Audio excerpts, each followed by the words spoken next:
अच्छा ये जय वीर फिर आ गया। चलो जय भीम जय भीम।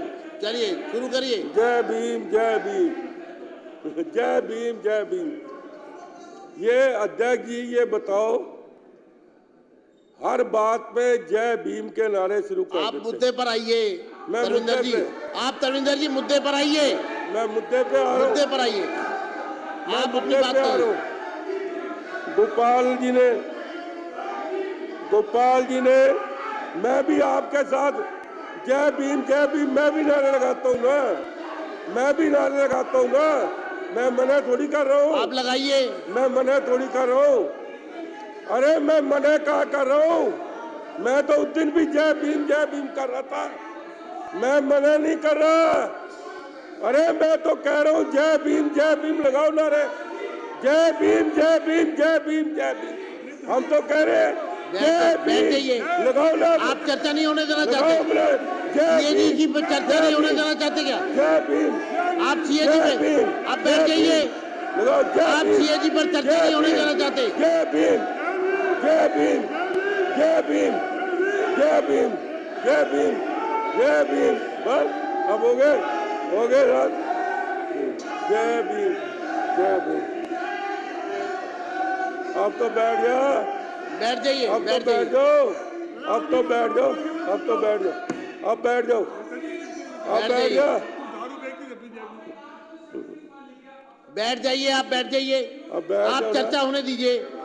चर्चा होने दीजिए। जब आपको मौका मिलेगा आपको बुलवाया जाएगा। बैठिए। जब आपका नंबर आएगा आपको बुलवाया जाएगा। बैठिए, आगे बढ़िए।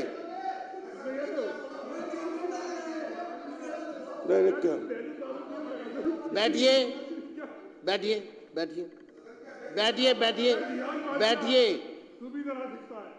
मैं तो अध्यक्ष जी गोपाल जी को बहुत ही कर्मठ, बहुत ही अच्छा विद्वान समझता था। ये गोपाल जी को अच्छे आदमी, लेकिन आज इन्होंने जो 3 इतिहास पढ़े,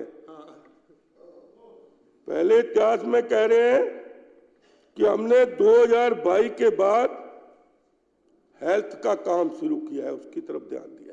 कहा है कि नहीं? कहा है ना अध्यक्ष जी? कहा है कि नहीं कि 2022 के बाद मैंने, हमारी सरकार ने, केजरीवाल जी ने 2022 के बाद हेल्थ का काम शुरू किया। शुरू नहीं किया, ध्यान दिया है।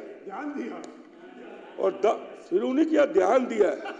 मतलब 8 साल इन्होंने हेल्थ की तरफ कोई ध्यान नहीं दिया। सुनी चलो अभी। दूसरा, मोहल्ला क्लिनिक की बात की है। हम सब सदस्यों को, हम तो है नहीं थे उस टाइम, लेकिन धक्के खाते रहते थे गलियों में। सिर्फ हमारे साथ ही विधायक थे। नहीं, कुत्ते बिल्लियों की तो अलग बात है। क्या हुआ जी? हाँ तो वो सस्पेंशन है, ऑर्डर है। मैंने ऑर्डर दिया है। अध्यक्ष जी ऑर्डर दिया है। अध्यक्ष जी, ये जिस तरीके से भाषा है लोग यूज कर रही है ठीक नहीं है। ये आपको डिक्टेट नहीं कर सकती है। अध्यक्ष जी, ये आपको डिक्टेट नहीं कर सकती है। अध्यक्ष जी, इनका जो रवैया है ना बोलने का, जारी रखिए, के लिए ठीक नहीं है। मैं आपको रूल बुक बता देता हूँ। जी अध्यक्ष जी, अध्यक्ष जी बैठ जाइए। बैठ जाओ अध्यक्ष जी। सदन में शांति और व्यवस्था 277 में सदन में शांति और व्यवस्था बनाने के लिए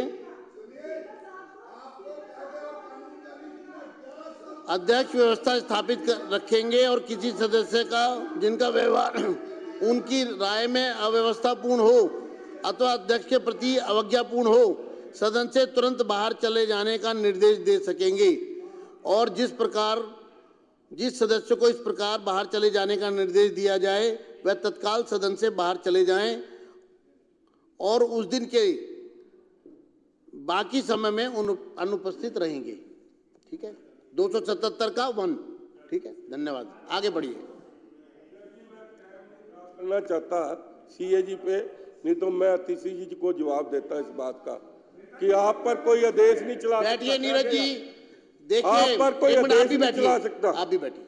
हाँ। बहुत ही महत्वपूर्ण विषय पर माननीय मैं सदस्यगण, एक मिनट आप भी बैठ जाइए। अच्छा, माननीय सदस्यगण, बहुत ही महत्वपूर्ण विषय पर इस सदन में सीएजी की जो रिपोर्ट है स्वास्थ्य संबंधित, पूरा देश जानना चाहता है कि पिछली सरकार के कार्यकाल में किस प्रकार की अनियमितताएं हुई हैं। जिस सीएजी की रिपोर्ट को पिछली सरकार ने सदन के समक्ष आने नहीं दिया, दबा कर रखा, छुपा कर रखा, सिर्फ इसलिए कि जनता तक सच ना पहुंचे।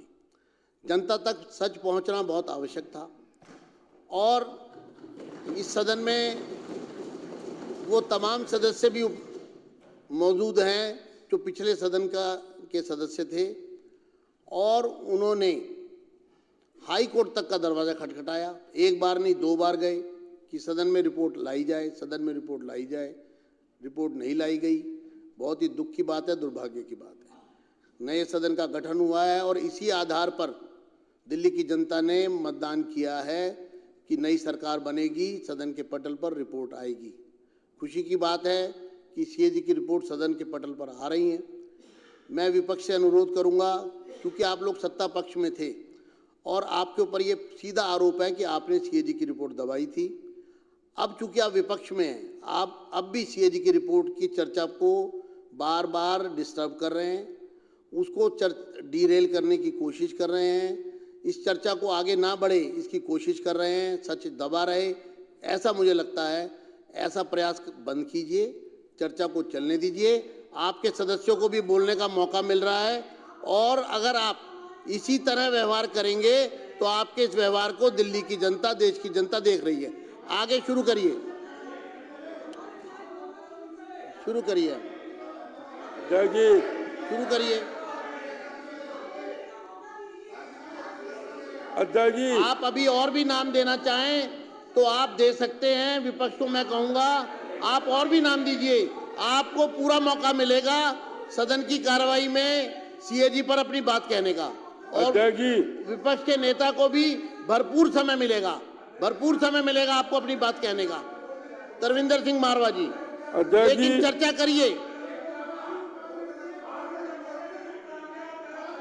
चर्चा करिए। मैं विपक्ष को अनुरोध करूंगा कृपया शांति बनाए रखे, चर्चा को आगे बढ़ने दें। तरविंदर सिंह मारवा। अध्यक्ष जी, अब मैं मोहल्ला क्लिनिक की बात पे आता हूँ। हाँ, शुरू करिए। अभी मैं 1 ही मिनट बोलूंगा, समय का ध्यान रखना है सभी सदस्यों को। मोहल्ला क्लिनिक पे बात आता हूँ। मैं कुत्ते बिल्लियों की बात नहीं करता, जो सच्चाई है वह मैं आपको बताता हूँ। मोहल्ला क्लिनिक 50,000 से लेके 1 लाख रुपए तक किराया इन्होंने मोहल्ला क्लिनिक में अपने आदमियों को, कार्यकर्ताओं को दिया। वहां पर दवाई क्या थी? वहां पर दवाई क्या थी? पेट दर्द की दवाई ले लो, सिर दर्द की दवाई ले लो, जो शरीर दुखता है उसकी दवाई ले लो। कोई उपकरण नहीं था वहां पर, कोई ईसीजी की मशीन नहीं थी वहां पर।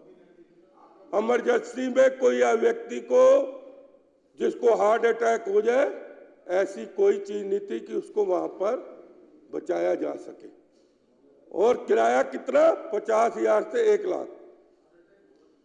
अध्यक्ष जी, किसी का पेट का दर्द है ना, केमिस्ट पे चला जाए, उसको कहे मेरे को पेट का दर्द है, तो उसको दवाई उसी टाइम वही दे देगा। फिर 50,000 लाख का मोहल्ला क्लिनिक वर्ल्ड सिटी कौन सी बन गई? अब मैं तीसरी बात पे आता हूं, 2 जवाब दे दिए। सुप्रीम कोर्ट का ऑर्डर नहीं मान रहे। अरे हमने तो हमेशा सुप्रीम कोर्ट का इज्जत की है, सम्मान की है। आपने तो सीएजी की रिपोर्ट में 3 बार, अभी अध्यक्ष जी ने कहा हाई कोर्ट गए, तब भी सीएजी की रिपोर्ट आप पटल पर नहीं लेके आए। अब अध्यक्ष जी मैं बात करता हूं, जो मेरा सीधा सीधा इल्जाम है, ये मत समझना कि जब कोविड का समय था तो 785 करोड़ रुपया भारत सरकार ने दिया था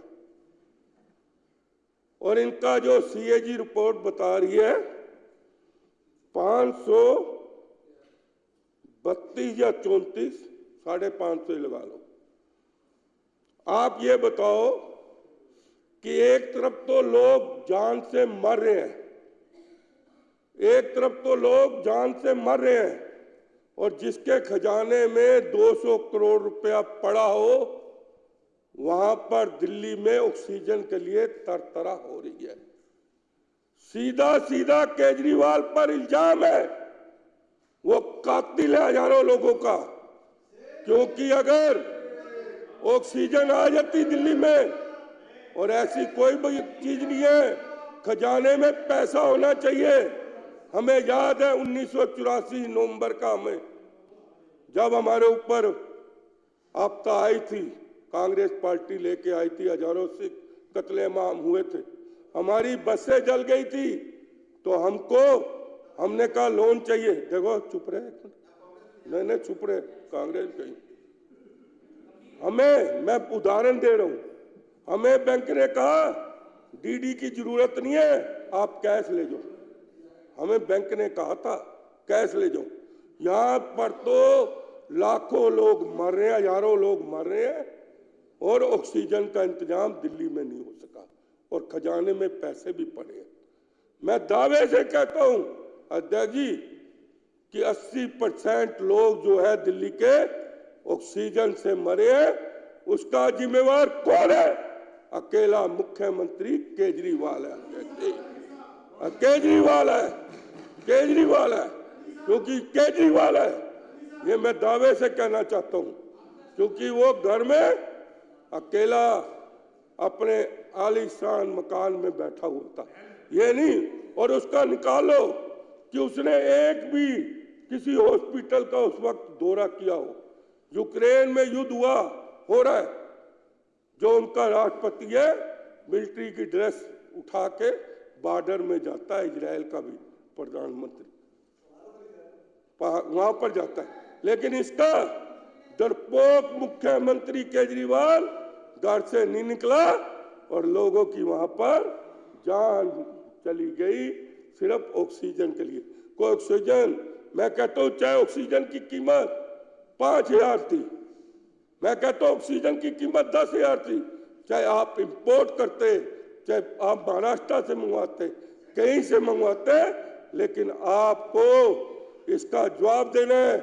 इसीलिए भगवान ने आपको जेल में भेजा है कि आप जो लोगों की जान गई है उसके जिम्मेवार आप हो।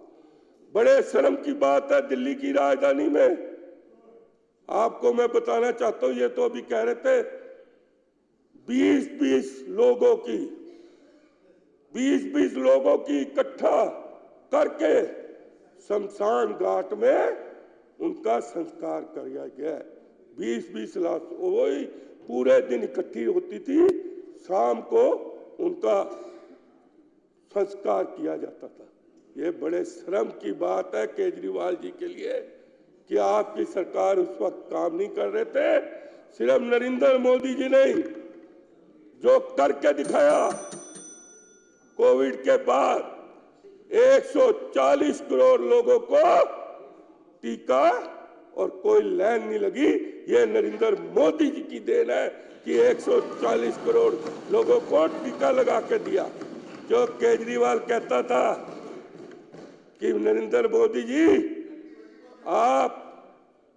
आप इस जन्म में नहीं, अगले जन्म में भी मेरे को नहीं हरा सकते, उसको ये नहीं पता कि नरेंद्र मोदी जी के तू पैर की जूती नहीं है केजरीवाल। ये मैं बताना चाहता हूं, क्योंकि उन्होंने करके दिखाया है और कोई लाइन नहीं लगी। बैठिए, चर्चा को आगे कोई लाइन नहीं लगी। बैठिए यार, आप जारी रखिए। बैठ जा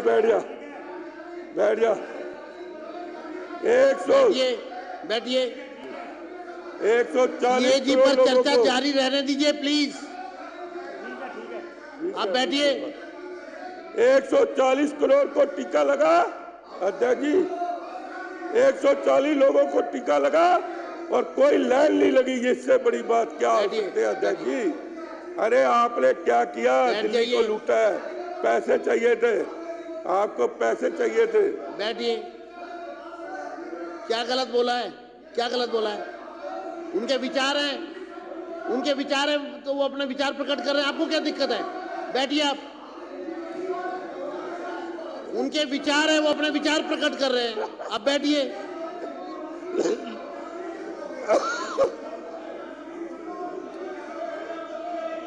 बोलिए, शुरू करिए आप। उनको चुप कराओ ना। बैठिए। बाहर निकालो, नहीं तो चुप कराओ। बाहर निकालो, बार बार डिस्टर्ब कर हर रहे हैं। सदस्य को अपने विचार प्रकट करने का अधिकार है। हाँ। बैठिए आप बैठिए। बैठिए, हाँ, आगे बढ़िए। चुप नहीं होंगे, मैं नहीं बोलता। कौन सुनेगा?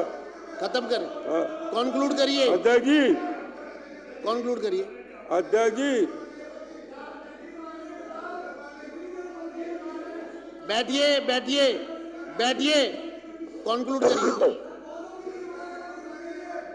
अध्यक्ष जी, अब बैठिए। आप बैठिए, बैठिए। अध्यक्ष जी का करिए। लाट। अध्यक्ष जी, ओ गिट्ठो, ओ बैठ जा बाबा। अध्यक्ष जी, सीएजी की रिपोर्ट में, अध्यक्ष जी, सीएजी रिपोर्ट में जो वर्ल्ड सिटी हेल्थ की बात करता था, 32,000 बेड देने की बात कही थी और बेड कितने हुए? सिर्फ 1340 बेड दिए। 4% सिर्फ काम हुआ 32,000 बेड के लिए। ये वर्ल्ड सिटी की बात करते हैं। अध्यक्ष जी, सिर्फ उस दिन मैंने कहा था ना, पैसा पैसा पैसा पैसा। कोई महकमा ऐसा नहीं छोड़ा इन्होंने, क्योंकि मुख्यमंत्री जी ने जो साथ दिखाया है, 14 सीएजी की रिपोर्टें आ रही हैं अध्यक्ष जी, 14। और मैं ये भी कहना चाहता हूं, फिर मत उठना, अभी फिर मत उठना, पहले कह रहा हूं कि जिस दिन, और सबसे ज्यादा उसमें अतिशी खुश होगी जो बात कहने वाला हूं मैं, इस बार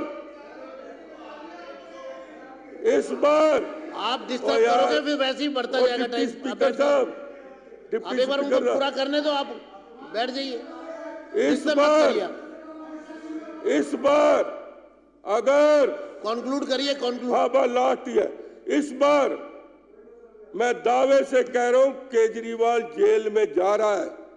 और सुन लो बात दूसरी, उस पे इतने जुल्म लगेंगे, इतनी दफा लगेगी कि कोई जज भी उसकी जमानत नहीं लेगा और सारी जिंदगी वो जेल में सजता रहेगा। जैसे आज सज्जन कुमार जेल में सड़ रहा है, उसी तरह केजरीवाल भी सजेगा, क्योंकि भगवान ने यही नियम बनाया। क्योंकि जिस तरह सज्जन कुमार ने कत्लेआम किया था, उसी तरह कोविड में अगर लोगों की जान गई है, उसका जिम्मेवार केजरीवाल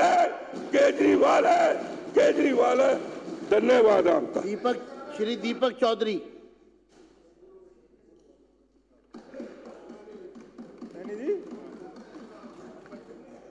बहुत बहुत धन्यवाद अध्यक्ष जी। पहले तो मैं, जैसे आपने मुझे मौका दिया सीएजी की रिपोर्ट पे, मैं हमारी मुख्यमंत्री बड़ी बहन रेखा गुप्ता जी का भी आभार प्रकट करता हूं कि जो इन्होंने इस रिपोर्ट को सदन के पटल पर रखा। मैं आज जो ये रिपोर्ट, सीएजी की रिपोर्ट के आधार पर जो स्वास्थ्य जैसी अति महत्वपूर्ण मुद्दे पर किस प्रकार से गैर जिम्मेदाराना रवैया पिछली सरकार ने अपनाया है, उस पर प्रकाश डालता हूं जी। और एक चीज से अपने व्यक्तित्व को शुरू करता हूं कि क्या लेना देना था इस आपदा की सरकार को दिल्ली की भलाई से? क्या लेना देना था आपदा सरकार को, इस आपदा को दिल्ली की भलाई से? आप जेबें भरते रहे घोटालों की कमाई से।